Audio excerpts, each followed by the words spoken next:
അസ്സലാമു അലൈക്കും വറഹ്മത്തുള്ളാഹി വബറകാതുഹു. അൽഹംദുലില്ലാഹി റബ്ബിൽ ആലമീൻ. വസ്സലാത്തു വസ്സലാമു അലാ സയ്യിദിൽ മുർസലീൻ വഅലാ ആലിഹി വഅസ്ഹാബിഹി അജ്മഈൻ. അമ്മാ ബഅദ്. വമാ തൗഫീഖി ഇല്ലാ ബില്ലാഹി അലൈഹി തവക്കൽതു വഇലൈഹി ഉനീബ്. അല്ലാഹുമ്മ റബ്ബി ഇശ്റഹ് ലി സദ്രി വയസ്സിർ ലി അംരി വഹ്ലുൽ ഉഖ്ദതം മിൻ ലിസാനി യഫ്ഖഹു ഖൗലി. الصلاة والسلام عليك يا سيدي يا رسول الله خذ بيدي قلت حيلتي أدركني يا رسول الله يا حبيب الله. ബഹുമാനമുള്ള സുഹൃത്തുക്കളെ, പ്രിയപ്പെട്ട പ്രേക്ഷകരെ, സഹോദരങ്ങളെ, അള്ളാഹു നമ്മളെല്ലാവരെയും അനുഗ്രഹിക്കട്ടെ. നമ്മുടെ വാക്കുകൾ, നമ്മുടെ പ്രവർത്തനങ്ങൾ, നമ്മുടെ ചിന്തകളെല്ലാം സ്വാലിഹായ ഒരു അമലായിട്ട് അള്ളാഹു കബൂൽ ചെയ്യട്ടെ. പ്രിയപ്പെട്ടവരെ, ലൈലത്തുൽ ഖദ്ർ നമ്മളെല്ലാവരും ആഗ്രഹിക്കുന്നതാണ്. അതിൻ്റെ പുണ്യം, അതിൽ ഇബാദത്ത് ചെയ്യാനും നിസ്കാരങ്ങളും പ്രാർത്ഥനകളും ദിക്റുകളും വർദ്ധിപ്പിക്കാനും നമ്മളൊക്കെ ഇഷ്ടപ്പെടുന്ന, നമ്മളൊക്കെ പ്രത്യേകം തിരഞ്ഞെടുക്കുന്ന ഒരു രാവാണ് ലൈലത്തുൽ ഖദ്റിനെ പ്രതീക്ഷിക്കുന്ന രാവ്. എന്താണ് ലൈലത്തുൽ ഖദ്ർ എന്ന് പറയുന്നതിൻ്റെ പുണ്യം നമുക്കൊക്കെ അറിയാം. ആ ലൈലത്തുൽ ഖദ്ർ എന്ന് പറയുന്ന ആ സൂറത്ത്, അത് ഇറങ്ങാനുള്ള കാരണം മഹാന്മാരായ മുഫസ്സിറുകൾ രേഖപ്പെടുത്തുന്നത് 3 കാര്യങ്ങളാണ്. ഒന്ന്, അല്ലാഹു തആല മനുഷ്യനെ പടക്കാൻ തീരുമാനിച്ചപ്പോൾ മലക്കുകളോട് അല്ലാഹു ഒരു കൂടിയാലോചന നടത്തിയിരുന്നു. ഒരു അഭിപ്രായം ആരാഞ്ഞിരുന്നു. അല്ലാഹുക്കറിയാം, എങ്കിലും അപ്പോൾ അവർ പറഞ്ഞത് അത്തജഅലു ഫീഹാ മയുഫ്സിദു ഫീഹാ വയസ്ഫികു ദിമാ വനഹ്നു നുസബ്ബിഹു ബിഹംദിക വനുഖദ്ദിസു ലക ഖാല ഇന്നി അഅലമു മാ ലാ തഅലം. ഇതാണ് അവർ പറഞ്ഞിട്ടുള്ളത്. അല്ലാഹു അതിന് കൊടുത്ത മറുപടിയും ഇതിലുണ്ട്. അല്ലാഹു എന്തിനാണ് ഭൂമിയിലൊരു കുഴപ്പവും ഫിത്നയും കലാപങ്ങളും ഒക്കെ ഉണ്ടാക്കുന്ന ഒരു മനുഷ്യവർഗത്തിന് എന്തിനു പടക്കണം? ഞങ്ങളുണ്ടല്ലോ നിനക്ക് തസ്ബീഹ് ചെല്ലാനും നിന്നെ വാഴ്ത്താനും നിൻ്റെ പരിശുദ്ധിയെ പുകഴ്ത്താനും ഒക്കെ ഞങ്ങളുണ്ടല്ലോ റബ്ബേ എന്നു പറഞ്ഞപ്പോൾ അല്ലാഹു അവരോട് പറഞ്ഞു, ഇന്നി അഅലമു മാ ലാ തഅലം. നിങ്ങളറിയാത്ത കാര്യങ്ങൾ എനിക്കറിയാം. ഞാൻ കൂടുതൽ അറിയുന്നവനാണ്, ഞാൻ ഏറ്റവും അറിയുന്നവനാണ്, നിങ്ങളെക്കാൾ ഏറ്റവും അറിയുന്നവനാണ് ഞാൻ എന്ന് അല്ലാഹു തആല അവർക്ക് മറുപടി പറഞ്ഞതായിട്ട് ഖുർആൻ പറയുന്നുണ്ട്. അപ്പോൾ അല്ലാഹു തആലയുടെ അല്ലാഹ് പറഞ്ഞ ആ കാര്യം അത് വ്യക്തമാണ്. എൻ്റെ അടിമകളുടെ ഇബാദത്തുകളും എൻ്റെ അടിമകളായ നല്ല മനുഷ്യരെനിക്ക് ചെയ്യുന്ന ഇബാദത്തുകളുടെ വണ്ണവും വലിപ്പവും ഒക്കെ നോക്കിക്കാണാൻ മലക്കുകൾക്ക് അല്ലാഹു തആല ഒരു അവസരം കൊടുക്കുന്ന ഒരു സമയമാണ് ലൈലത്തുൽ ഖദ്ർ. അതിനു വേണ്ടി അല്ലാഹു തആല ഒരു രാവിനെ അല്ലാഹു തിരഞ്ഞെടുത്തു. അങ്ങനെയും ഇതിൻ്റെ അവതരണ പശ്ചാത്തലങ്ങളിൽ മഹാന്മാർ രേഖപ്പെടുത്തിയിട്ടുണ്ട്. രണ്ടാമത്തെ ഒരു സംഭവം, മഹാനായ ജിബ്രീൽ അലൈഹിസ്സലാം നബി സല്ലല്ലാഹു അലൈഹി വസല്ലം തങ്ങളുടെ അടുക്കൽ വന്നിട്ടൊരു യോദ്ധാവിൻ്റെ കഥ പറഞ്ഞു കൊടുത്തു. ശംഉനുൽ റാസി എന്ന് പറയുന്ന യോദ്ധാവ്. അദ്ദേഹം യുദ്ധം ചെയ്തതാവട്ടെ ഒരു ഒട്ടകത്തിൻ്റെ എല്ലിൻ കഷ്ണമുണ്ട്. 1000 മാസം അദ്ദേഹം യുദ്ധം ചെയ്തു എന്നുള്ളതാണ്. അദ്ദേഹത്തിൻ്റെ ആയുധവും അദ്ദേഹത്തിൻ്റെ ആ പ്രവർത്തന കാലവും ഒക്കെ നോക്കുമ്പോൾ അത്ഭുതം തന്നെയാണ്. നിഷേധികളോട് അദ്ദേഹം ഒരുപാട് കാലം പോരാടി വിജയിച്ചു. അദ്ദേഹത്തിന് അല്ലാഹു തആല ഒരു അത്ഭുതമായിട്ട് കുറേ കഴിവുകൾ കൊടുത്തിരുന്നു. എന്ന് പറഞ്ഞാൽ അദ്ദേഹത്തിന് ദാഹം വരുമ്പോൾ വെള്ളം കുടിക്കേണ്ട ആവശ്യമില്ല. അദ്ദേഹത്തിൻ്റെ പല്ലിൻ്റെ ഇടയിൽ നിന്ന് തന്നെ വെള്ളം ഇങ്ങനെ ഉറവെടുത്ത് ശുദ്ധജലം ഉറവെടുത്ത് വരികയും അത് കുടിക്കുകയും ചെയ്തുകൊണ്ട് അദ്ദേഹം ജീവിച്ചു എന്നാണ്. വിശക്കുമ്പോൾ അദ്ദേഹത്തിൽ നിന്ന് തന്നെ അദ്ദേഹത്തിൻ്റെ വായിൽ തന്നെ മാംസാഹാരം ഉണ്ടാവുകയും അത് ഭക്ഷിച്ച് ജീവിക്കുകയും ചെയ്തു എന്നുള്ളത്. ഇങ്ങനെ 100 കൊല്ലം അദ്ദേഹം 1000 വർഷം അദ്ദേഹം ഇങ്ങനെ അള്ളാഹുവിന് വേണ്ടി സമരം ചെയ്തു. 1000 മാസം എന്നൊക്കെ പറഞ്ഞാൽ 83 വർഷവും 4 മാസമാണ്.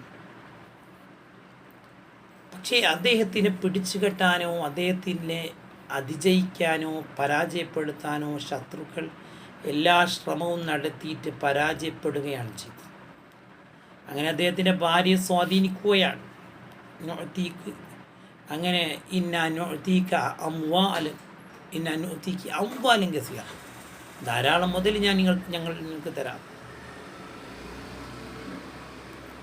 കത്തൽത്തി സൗജയ്ക്ക്, നിൻ്റെ ഭർത്താവിനെ നിങ്ങൾ വധിച്ചു തന്നാൽ മതി. അപ്പോൾ ആ ഭാര്യ പറഞ്ഞു, അനല അക്തിറു അല ഖത്ലി, അദ്ദേഹത്തെ കൊല്ലാൻ എനിക്ക് സാധ്യമല്ല.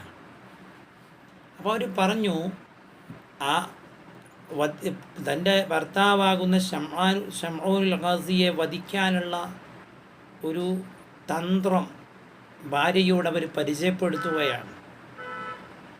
നൂത്തിക്ക് ഹബിലൻ ഷദീദ, നല്ല കട്ടിയുള്ള ശക്തിയുള്ള കയറ് ഞങ്ങൾ നിനക്ക് തരാം. എന്നിട്ട് ആ കയറ് കൊണ്ട് അദ്ദേഹത്തിൻ്റെ കാലും കൈയും അദ്ദേഹം ഉറങ്ങുമ്പോൾ നിങ്ങൾ ബന്ധിക്കുക. എന്നിട്ട് ഞങ്ങളെ വിളിക്കുക, എന്നാൽ ഞങ്ങൾ വധിച്ചു കൊള്ളാം. അങ്ങനെ അദ്ദേഹത്തിൻ്റെ കൈയും കാലും കെട്ടി അദ്ദേഹം ഉണർന്നു. ഉറക്കത്തിൽ നിന്ന് ഉണർന്നു നോക്കുമ്പോൾ അദ്ദേഹം ചോദിച്ചു, ആരാണ് എന്നെ കെട്ടിയിട്ടത്? അപ്പോൾ ഭാര്യ പറഞ്ഞു, നിങ്ങളൊന്ന് പരീക്ഷിക്കാൻ വേണ്ടിയിട്ട് ഞാൻ ചെയ്തതാണ്. അദ്ദേഹം ഒന്ന് പെടഞ്ഞു. ആ സമയത്ത് കയറുകളെല്ലാം പൊട്ടി അദ്ദേഹത്തിന് സാധാരണ അവസ്ഥയിലേക്ക് അദ്ദേഹം ആയി. പിന്നെ ശത്രുക്കൾ കൊണ്ടുപോയി കൊടുത്ത ചങ്ങലയാണ്. ചങ്ങലയിൽ അദ്ദേഹത്തെ കെട്ടിയിട്ടു. അപ്പോഴും അദ്ദേഹം ഉറക്കിൽ നിന്ന് ഉണർന്നു. അദ്ദേഹം ചോദിച്ചു, ആരാണ് എന്നെ കെട്ടിയിട്ടത്? അപ്പോഴും ഭാര്യ പറഞ്ഞു, നിങ്ങളെ പരീക്ഷിക്കാൻ വേണ്ടി ചെയ്തതാ. അങ്ങനെ ചങ്ങല അദ്ദേഹം സ്വമേധയാ പൊട്ടിച്ചു. അദ്ദേഹം ഒന്ന് അനങ്ങിയപ്പോൾ, ഇളകിയപ്പോൾ ചങ്ങല പൊട്ടിച്ചു. അങ്ങനെ അവസാനം അദ്ദേഹം പറയുന്നുണ്ട്, എംറാത്തി അന വലിയും മിൻ ഔലിയ ഇല്ലാഹി തആല, എൻ്റെ ഭാര്യ, നിങ്ങൾ മനസ്സിലാക്കണം, ഞാൻ അള്ളാഹുവിൻ്റെ വലികളിൽപ്പെട്ടൊരു വലിയാണ്. എന്നെ അതിജയിക്കാൻ ഒരു ശക്തിക്കും സാധ്യമല്ല, എൻ്റെ ഈ രോമമല്ലാതെ. അതാവട്ടെ നീളമുള്ള ഒരു രോമമായിരുന്നു അത്. അങ്ങനെ ഭാര്യ എന്ത് ചെയ്തു? അദ്ദേഹം ഉറങ്ങുമ്പോൾ 8 ഭാഗങ്ങളായിട്ട് അദ്ദേഹത്തിൻ്റെ മുടി ഭാഗിച്ചിരുന്നു. 4 ഭാഗങ്ങൾ കൊണ്ട് കൈയും 4 ഭാഗങ്ങൾ കൊണ്ട് കാലും അദ്ദേഹം കെട്ടിയിട്ടു, ഭാര്യ കെട്ടിയിട്ടു. എന്നിട്ട് ശത്രുക്കളായ ആളുകളെ വിളിച്ചു. അങ്ങനെ അവർ വന്നു. അദ്ദേഹത്തിൻ്റെ,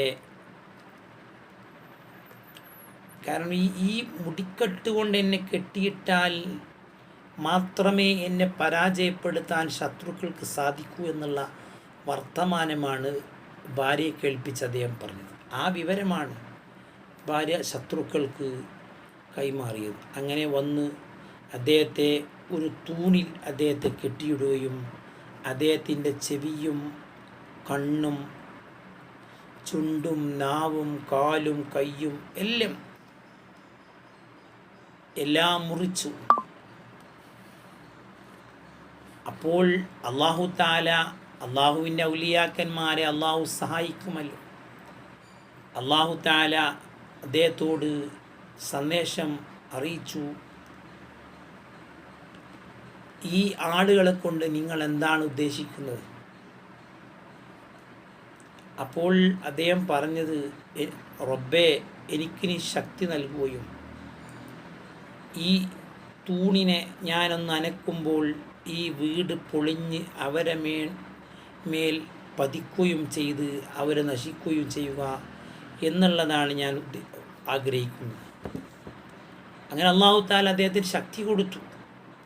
അങ്ങനെ വീടിൻ്റെ ആ ഒരു മേൽക്കൂര അവർക്ക് മീതെ പൊളിഞ്ഞ് വീണ് അവർ മുഴുവനും അദ്ദേഹത്തിൻ്റെ ഭാര്യ ഉൾപ്പെടെയുള്ള എല്ലാവരും നശിച്ചു. അള്ളാഹു താല അദ്ദേഹത്തെ രക്ഷപ്പെടുത്തി.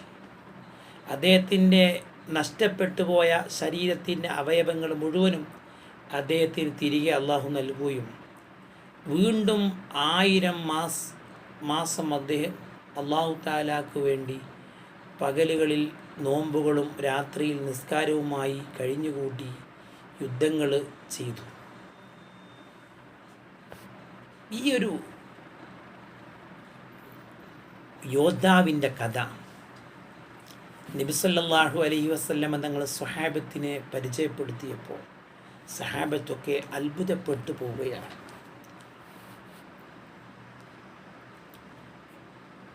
അപ്പോഴാണ് ഈ സൂറത്ത് ഇറങ്ങിയത്.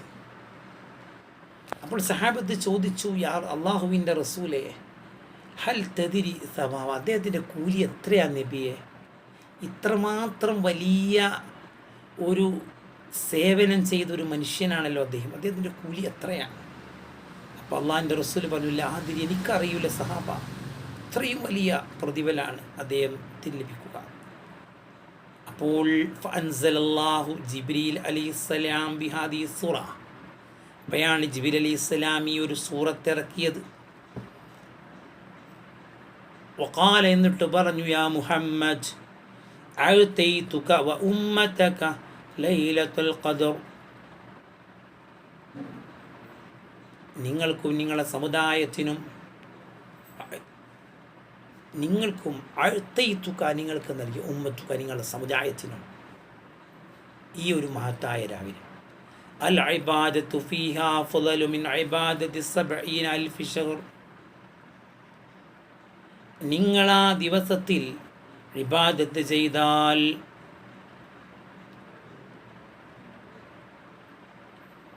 70,000 മാസം നിങ്ങൾ ഇബാദത്ത് ചെയ്ത കൂലി കിട്ടുമെന്ന് ജിബ്രീൽ അലൈഹിസ്സലാം പറഞ്ഞു.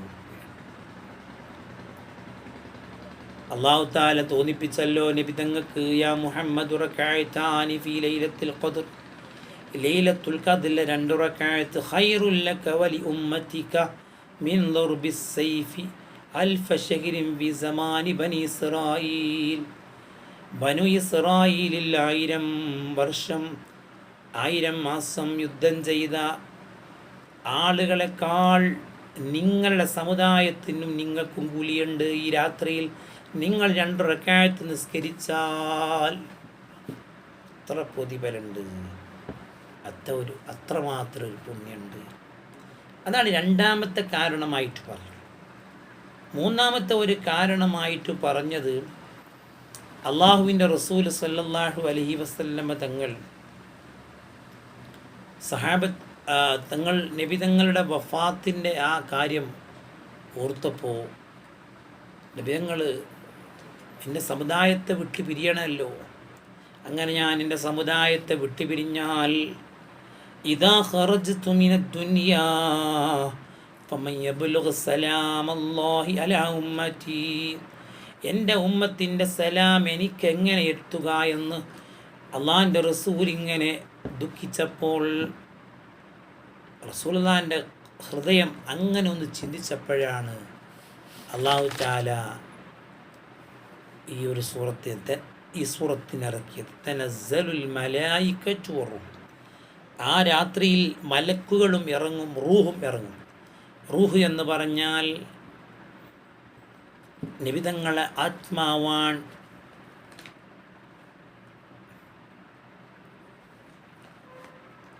അങ്ങനെ നബി തങ്ങൾ ആത്മാവ്, ആ പരിശുദ്ധമായ ആത്മാവ് പരിശുദ്ധമായ മദീന മുനവ്വറയിൽ നിന്ന് നമ്മൾ ഓരോരുത്തരുടെയും അടുക്കലേക്ക് വന്ന് നമ്മളെ സന്തോഷിപ്പിക്കുകയും നമുക്ക് ആശ്വാസം പകരുകയും ചെയ്യും.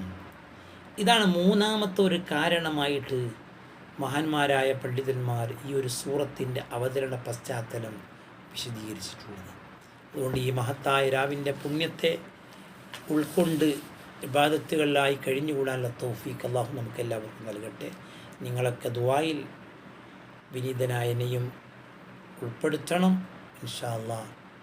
എല്ലാവരും ഈ ഒരു നല്ല വിജ്ഞാനം ഷെയർ ചെയ്ത് എല്ലാവരിലേക്കും എത്തിക്കണമെന്ന് വിനയത്തോടെ അറിയിക്കുന്നു. സല്ലല്ലാഹു അലാ മുഹമ്മദ് സല്ലല്ലാഹു അലൈഹി വസല്ലം. സല്ലല്ലാഹു അലാ മുഹമ്മദ് സല്ലല്ലാഹു അലൈഹി വസല്ലം. അല്ലാഹുമ്മ സ്വല്ലി അലാ മുഹമ്മദ് യാ റബ്ബി സ്വല്ലി അലൈഹി വസല്ലം. അസ്സലാമു അലൈക്കും വറഹ്മത്തുള്ളാഹി വബറകാതുഹു.